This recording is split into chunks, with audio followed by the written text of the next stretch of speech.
My name is Jay Sugarman, and I want to welcome you to Museum Open House. This ongoing series features and highlights many of the outstanding museums and other cultural institutions.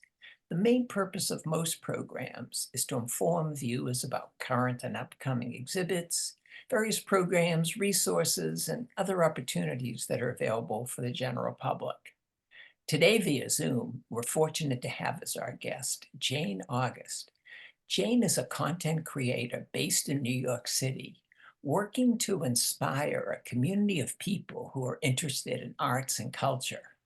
She's here today to inform us about one of her very engaging and informative initiatives called Jane Visits Every Museum in New York City.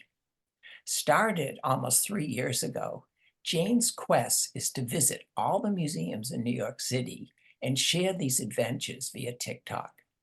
To date, she's been to 109 museums, with about 75 left to attend. During the program, we're finding out why and how Jane Visits Every Museum in New York City came about. We'll view some of the museums that are highlighted, and we'll learn how you and others might go about exploring a wide range of museums, whether it be in New York City or closer to home. Let's start by meeting Jane. Welcome. So delighted you're able to be here. Thank you for having me. Given the mission of this series over the years, I can't think of a better guest to have than yourself. I was very excited to read about your different exploits, eager to find out more and have you inform viewers. But before we jump right to that, I think it would also be of interest if you just briefly share a little bit more about your background and professional interests. Yeah, so I work not in museums, not in art, but I work in the music industry, working in live venues and music. I got a theater degree from Brooklyn College, and I graduated college 3 months before the pandemic started. So I was working in music and venues and theater. And then 3 months into my new adult life after college, world shuts down. Uh, so I ended up pursuing many other things, like watching a lot of movies, and then eventually deciding to visit all the museums in New York City, which became a whole new quest on its own. That's terrific. What was the motivation or inspiration for going into museums, especially at that time? Well, I started it in February of 2021. So I'd been furloughed at this point for 11 months. And I started to realize that I have this gift of having this time of being like living in New York City, like vaccines coming and getting stimulus checks and unemployment, that I should use that time to do something. And I need to leave my house. I needed to go like feel culturally fulfilled. And the only art and culture thing that was back open were museums. And they were doing a really good job at like social distancing and limiting the amount of people who went in. So me and my friends and people who are immunocompromised felt safe going to those spaces. And I was like, okay, let's see what museums are around. So me and my friends can go to museums. And I was like, oh, there's a lot. Maybe I should visit them all. That'd be cool. Maybe I can do that before I get back to work. And I realized that it has been a 3 year long task so far, and we're not even Fabulous. done. Fabulous. How, it's from the initial beginning, how'd you go about organizing and planning the project? I'm a big spreadsheet person. Like I was a stage manager, so my brain just likes spreadsheets. And so when I was looking up what there is, I'm like, okay, we got to figure out how to decide where to go. So I put everything into a spreadsheet and organized it with like which days, which ones are open and which neighborhoods. And that's kind of how we figured out how I still organize where I'm going and what I've been to. What have been some of the challenges from the beginning and maybe even still to this day? At the beginning and still now, there's still a lot of museums that are closed from the shutdown. Huh. And so at the beginning, it was okay, which ones are open? Because a lot weren't. And then trying to keep track of which ones are reopening and then which ones closed for new exhibitions or renovations. And then there's some trying to find out, do these museums still exist? Trying to find contact for ones. That's been one of the big struggles, is finding out who do we talk to get into some of these spaces. Yeah, what's that been like making connections with the museums? Have they been welcoming? Has it been easy relationship? What's that part been like? Yeah, most of them it's been really good. They've been really excited when I email them because about 5 or 6 museums in this project. You're like, okay, it's getting some traction.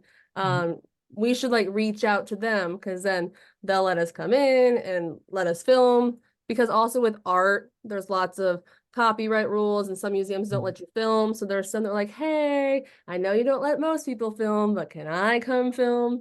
But they've been really excited about the project and the exposures give to the arts community and like the culture community of New York City because there's no one on TikTok doing museum content like this. There was lots of like restaurants and like clubs and things to do, but not focusing on museums and cultural institutions. You know, before we enjoy some of the clips that you have online, just a word about how you go about organizing the different TikToks. What are the steps, especially for somebody like me, not that familiar with creating a video, then uploading it? What's some of your planning that you go through even before and during a visit with Mhm. TikTok in mind? So usually it's figuring out when to go. That's where it starts is what day do I have free in my schedule and whatever friend I'm going to go with. Because part of it was to be social with my friends and with other creators of here's an opportunity to get together and experience this art together. So finding out when we're going and then look at the spreadsheet, see what's open that day. And then I email a museum, we schedule a visit, I show up, we just film things that interest us. So I film stuff that interests me, whoever I'm with, they'll sometimes shoot clips. So it's really cool to see different perspectives of who I go with. And then I get home, upload all up. And then after, that's when I research the museum. So I go into most museums blind, which is Hmm. really fun. And I write a little script, do all my fact checking, figure out how to pronounce certain words and certain artists, and then I record my voiceovers, cut it together, and then I add captions, and then I upload to TikTok. Yeah, that's a lot of effort goes into the roughly 1 minute clips that you Yeah. have. Really appreciate that. I think in addition to all the major museums, one thing that surprised me and maybe yourself are how many specialty type of museums there are covering just the wide range of topics and beyond that you could even imagine Mhm. for museums. Yeah, there's a lot that I never even thought that you could have a museum about some of these things. Well, Um, the first clip that I'd like to share is sort of an example of that. A few words of the Brooklyn Seltzer Museum. That one was fun. That one recently opened up, and I found out about it because I'm a part of the Guide Association of New York City, and through there we sometimes do FAM trips, which is like familiarization trips, so tour guides know what there is to recommend to tourists and visitors. And so someone in that group was like, "Hey, this just opened. Can someone plan a trip for us?" And I was like, "Oh, I can plan a trip for myself." And so I reached out to them, and they're like, "Oh, of course you can come." And it was really neat. It was one of those museums. Sometimes I get tired and bogged down by going to so many museums, so many historic houses, but there's some that are like, oh, this is like the point of it. This like a fourth generation like company ran by a fourth generation of the family, and the last remaining seltzer factory in New York City. So it's about not only the history of this drink that people have loved in New York City for years, but also the history of family businesses in New York City, which I think is the heart of the city. Mhm. So it's really cool to share those stories. Nice, nice. Yeah. Just a quick word before we share this one. Have to say, and I think viewers will appreciate this well, just the enjoyment that comes through over your visits and the playful nature of just having fun exploring. Because I think that's something that I think sometimes hold people back from visiting museums because they're maybe intimidated by what's in there and not sure if it's for them or not. But I think you're a terrific role model for just going and exploring and learning. So with that said, let's enjoy the Seltzer Museum. Seltzer Museum in East New York. On Jane Visits Every Museum in New York City, where I'm joined by Jesse and the Seltzer Boy, Alex Gomberg. Located at the Brooklyn Seltzer Boys factory, the museum invites you to experience the 1,500-year history of seltzer water and how it became a staple in New York City. Formerly Gomberg Seltzer Works, this is the last seltzer factory in New York City. Here they create, bottle, and deliver seltzer water to the tri-state area. Alex is a fourth-generation seltzer man, and he rebranded the family business to Brooklyn Seltzer Boys and created a museum to keep the history alive. On our tour, we learned about the seltzer making process and got to see the bottling in action. I love how sustainable the company is, since they reuse glass bottles and metal heads until they can't be repaired anymore, leaving very little waste. They had interactive stations and puzzles. You can touch the bottles and you can spray the seltzer siphon, where I learned that I have really bad aim. Sorry, Jesse. The best part had to be trying the seltzer and having egg creams. I learned that it got its name from the froth you get on top when you make it right. There's so much love and passion here. Not only is it a museum of seltzer, but also showcased on a classic family business that embodies the spirit of New York City. Let me know which museum I should check out next. That is fantastic. And as we'll see in another couple that we're going to enjoy, just the nature that's throughout all the more than 100 now that you've created and shared. I mean, they're fast paced. Music's great, but you cover so much that you really can take it in within the minute or so. That's so impressive, the way you're able to edit it and put it out as you have. So very appreciative.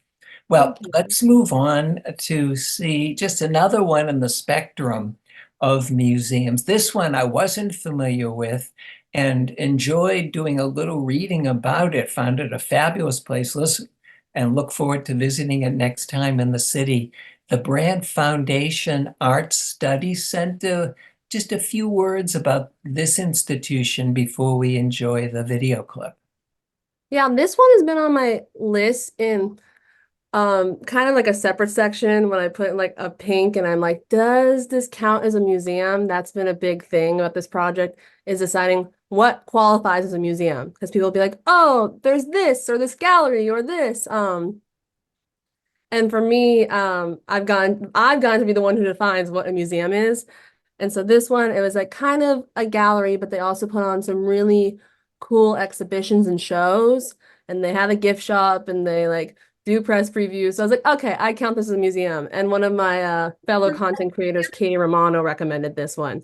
And they invited me when they had their Warhol Basquiat exhibit that just closed. And so it's this old like factory space, like very industrial, and they made it into like this 3-story art gallery. And it's about like contemporary art, and it was really cool, especially seeing these historic works in that space. It was awesome. And as I read a little bit, they just have a wide range of programs too, to promote contemporary art in particular, I believe. Yeah, they do loaning programs to other museums, trying to make it accessible to not just people in New York City, but to other museums and institutions around the country and world, which I think is cool.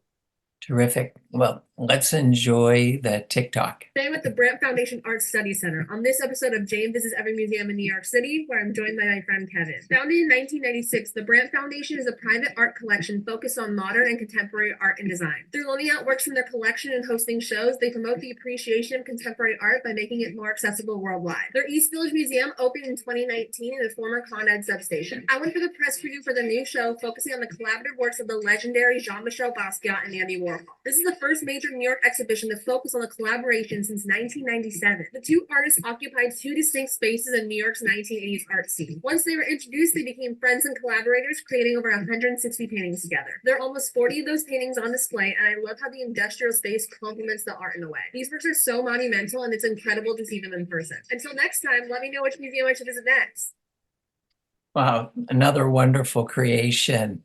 Just wondering, before we move on, do you ever get feedback from the institutions about the pieces that you upload and publish?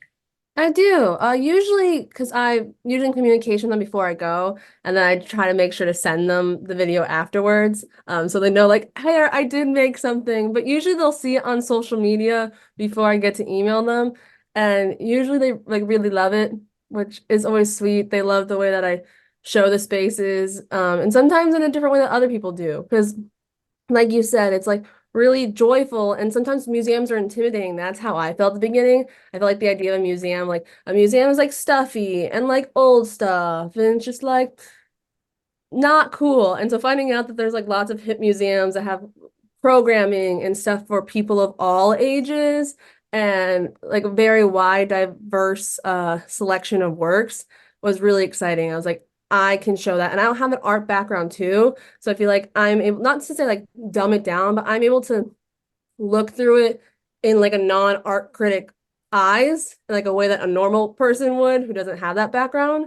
And I'm able to like show that and make it accessible. Exactly. Being so relatable like that, I think it makes it very appealing for all of us, no matter where our background might be related to the museum.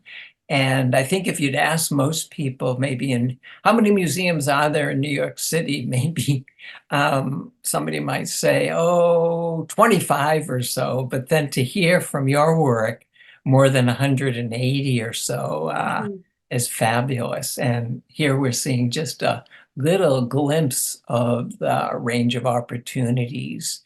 And I know the next one we're going to see, sort of near and dear to your heart, the Center for Brooklyn History. A few words about that before we enjoy the clip, please. Yeah, so the Center of Brooklyn History was one that I was like, I don't know if this still exists. It used to be the Brooklyn Historical Society, and then it was like, okay, they closed and were acquired by the Brooklyn Public Library.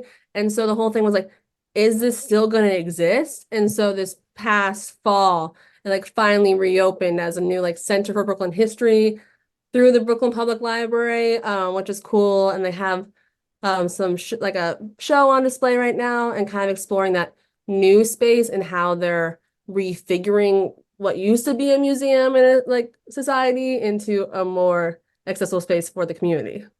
Nice, nice.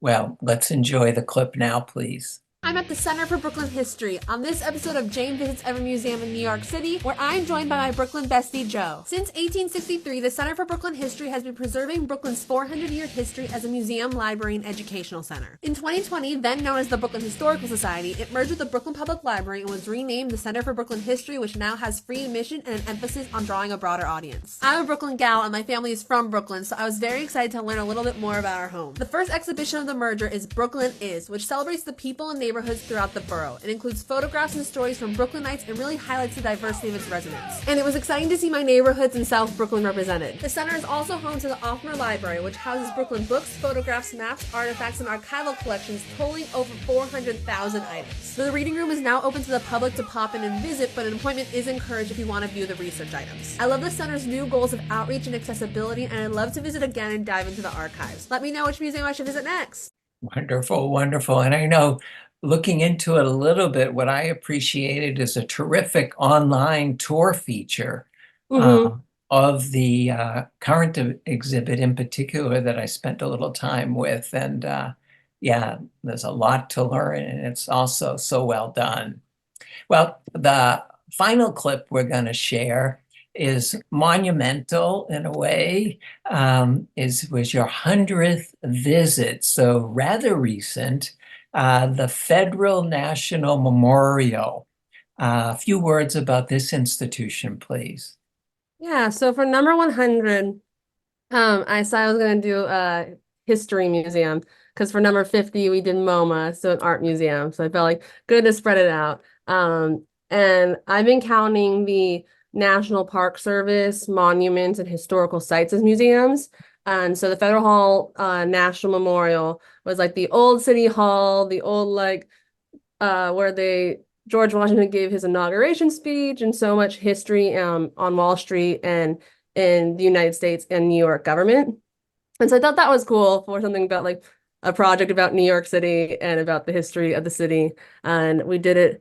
My goal was to reach 100 before my 25th birthday. So it was like really rushing to get some of these in. So that one was like 2 days before my birthday. And I was like, okay, we can squeeze in a museum during this time and this time before I go to work. But it was really fun. And the monuments are cool because the architecture is always incredible in some of these spaces. And they're like, well, we're going to put a museum in it because it's a historical building. And just being so grateful they did it, because then you can see this like work of art on its own, plus the stuff that they have inside. Terrific, terrific. Well, here we are, so let's go inside with you. It's the 100th episode of Jane Visits Every Museum in New York City, and I'm at Federal Hall National Memorial, where I am joined by frequent flyer Jesse, who has been to 45 museums with me. This actually isn't the original Federal Hall. The original building, demolished in 1812, served as New York's first city hall, where it hosted the 1765 Stamp Act Congress, then the Congress of the Confederation, which was the nation's first central government. It was later renamed Federal Hall, where it hosted the first Congress and was the site of the presidential inauguration of George Washington. Built as the U.S. Custom House for New York, the current building opened in 1842, and according to my New York City tour guide test, it is the finest example of Greek Revival architecture in the city. It became a National Historic Site in 1939, and it currently shares the history of our government, but also highlights all the federal monuments around New York Harbor. There are a few exhibits about Washington in the building, but the best part is the rotunda and the architecture. It's so beautiful and breathtaking, and I love learning the history behind the design choices. And since it's operated by the National Park Service, I was able to get a stamp for my MPS passport, and we were able to earn our Junior Park Ranger badges by filling out an activity book. I love getting to learn about our city, and I can't believe I've been to 100 museums. Let me know which one I should visit next. Terrific, terrific, and congratulations on the 100th, and now 9 more in addition. I know it's probably like choosing a favorite child, but after being through all these museums so far, do you have a couple of favorites that stand out for you? I do. I have a list. I've like been trying to put them together because everyone asks. And I established like a top 5, There I we think, go. a Yeah, while ago, but then I've been to so many more, so I feel like I should like incorporate more of them. yeah. But I love New York Historical Society. That's Mm. one of my favorite ones. Because that one was a big surprise to me when I first went. Because I thought from like the name and the outside, you're like, oh, it's gonna be kind of stuffy, and that ended up being like really hip and innovative and cool. I love Poster House, which is a poster art museum in Chelsea. That one was one of our early ones because I had never thought that that could be an art museum, and they do so many cool programs. I love the Tenement Museum, like many do, because the way they format, they do tours of these old buildings, and we got to go before they open so we can film inside, which was like a real joy and a treat. I love the Museum of Reclaimed Urban Space, which is an old squat in the East Village. That's kind of an activism museum. It's like they type it up and they print it out and paste it to the wall, and that's how they make their exhibits. But yeah, I love those. I love the South Street Seaport Museum. I love the Museum of the City of New York. I love MoMA. I know There's you like could go on and on for there's sure, but definitely gonna look into some of your top 5 and more a little later. Looking back, what are some of the things you've learned about yourself from all the visits and the project in general? I learned that I like history museums more than art museums, which people find really interesting because I have like a design background. I love learning things, and that's been one of the big projects. I love knowing things. I love learning things, and every time I go somewhere, I'm like, I have more knowledge, and then being able to piece things together, and also learning about like me, my family history through these museums. Like when we went to Queens Museum, because it's the old site, like the New York Pavilion for the World's Fair, and being able to be like have a little of my historical obsession of that week was the World's Fair. And then talking to my parents, like, oh yeah, we went to the World's Fair in the 60s. Our parents took us. And then talking to my friend's grandma, and she's like, oh yeah, I went to the one in the 30s too. And being like, what? Like realizing that my parents lived in this New York that we think was so long ago. It was very exciting. And also seeing how the city has changed and how it's brought us like where we are now, I think is also really cool. Oh, yeah, nice distinction. What do you hope followers might appreciate, or how might they benefit from your visits? Lots of people have been like, oh, I went to this museum, or I didn't know about this. And it's able to expose people to different subjects and different parts of the city. I think, and lots of people have been really excited when they're like, oh, no one ever makes videos about like this neighborhood in the Bronx, or no one comes to Staten Island. Like TikTokers never come to Staten Island. And being able to bring that representation to people or encourage them. Like, there are cool things out deep in Staten Island or like deep into Queens, and all over the place, like hidden gems that you wouldn't know existed too. Like City Reliquary was across the street from where I worked for 4 years, and we didn't know it existed until this project because we thought it was just like an old bodega. It was Nice, really a nice. museum. So being You able know, to expose those parts of the city. in addition to enjoying your TikTok videos, any other advice or recommendations you might have for us museum visitors in general? Like, what do you mean? Like where to go or how to do it? Yeah, or tips that you think are good to keep in mind when either finding a museum or the visit that day. What are some of the things that we should could benefit from, do you think, to make it a better visit? Me and my friends like museum stacking of like doing a few in a neighborhood at once. That's how we started. Of like, okay, we took this day off. We got to make the most of it. That's how I feel whenever I take a day off from work. Um, so like, what else is in this neighborhood? And so we make a whole day in that neighborhood. And like, we go to a museum, and then we go to Nice. like lunch somewhere new, and then we go to another museum. Like just experiencing everything around that space too, I think is really exciting. Oh, And that's I a think terrific recommendation. and I love going into museums blind. Some people love doing all their research before, but I like being like, okay, I know the name, I know where it is, I know how long I can be here. And just going in with an open mind and ready to learn. That's what I really like doing. You know, to that extent, when you go to an exhibit, do you take it all in? Do you spend time with the text on the walls? What's your approach? I Well, like history museums, I'll usually try to read most of it. My friend Jessie, she's my best friend. She's gone to like 45, 46 in the museums with me. But she's like a looker and then I'm like a reader. So then I'm able to be like, okay, here's what I learned from this. And we can point out things that we like Oh, to each nice. other. And I think like explaining things back to people is how like a good way to like remember Yeah, things and learn yeah. things. And so that's fun.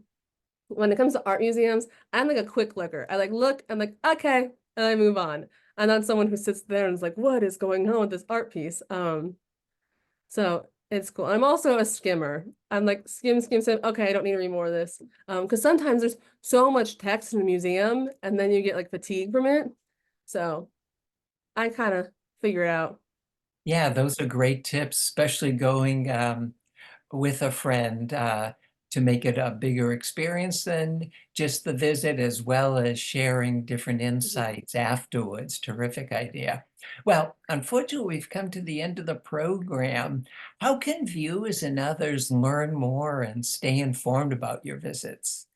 So they can follow me on TikTok and Instagram at Jane August. That's my name, Jane. August as in the month. I post my videos, museums on TikTok and Instagram. I also have a website. It's janeaugust.co that some people find out about my stuff from. But those are the main platforms where I'm posting right now. Fantastic, fantastic. Well, Jane, again, thank you so much for taking the time. Congratulations on this project. Continued success with not only this, but all your other future endeavors. Thank you. Also want to thank those of you watching for joining us and hope you'll be able to tune in next time.